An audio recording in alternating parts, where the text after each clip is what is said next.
Small talk, I think, is actually a misnomer. We refer to small talk as any chit-chat or just conversation that we don't put a lot of import on, when in fact, small talk is a wonderful way of connecting, bonding, learning, growing. What makes it so challenging is the fact that we can't have a script. We have to just go with what's happening in the moment. We often think that it is a test for us. It's like a tennis match where I've got to lob something over to the person or people I'm talking to, and I hope it lands and goes well.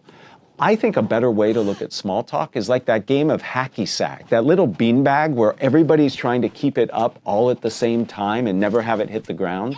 If you envision your job as collaborating with others to keep the conversation moving, rather than a hot potato tennis match where I just need to get it back to the other person, it can really change, one, how it flows, and two, the experience from your perspective. All of a sudden, it's something that's enjoyable rather than something that's scary. When you first get into a small talk situation, I think we need to establish appropriate goals. Rachel Greenwald, a matchmaker and an academic, has this wonderful saying: your goal is to be interested, not interesting. A lot of us go into these situations thinking that we need to be really fascinating, engaging, and interesting, when in fact, we just need to be present and be interested in the conversation that's happening. It also helps reduce the anxiety many of us feel. We feel like we are being judged, and the reality is you are being judged. You can reduce the intensity of that spotlight we feel by putting your attention on the other. Many of us have this desire, as soon as something spontaneous happens and we have to respond, to do it as quickly as possible. We have this sense that speed to respond somehow is associated with competence. But really what reflects best on your competence is an appropriate response. And appropriateness can take a little bit of time. We have all said something we didn't mean to say because it wasn't clear, it wasn't appropriate.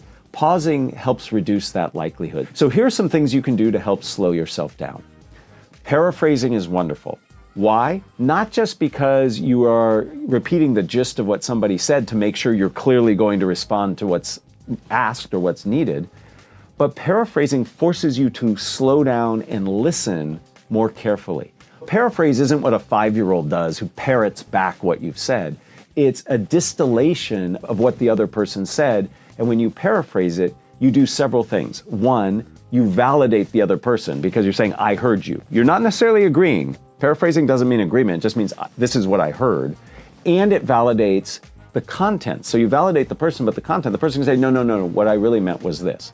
So it helps with fidelity.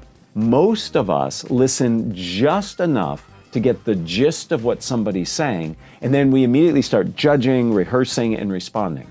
When I paraphrase, I have to listen super intently. I have to listen to understand what's the bottom line of what you're saying. That slows me down. And by slowing my own thoughts down and then paraphrasing them, I buy myself some time to really think. There's always something to say. You can always ask a question. My mother-in-law was amazing at small talk. She had a black belt in small talk.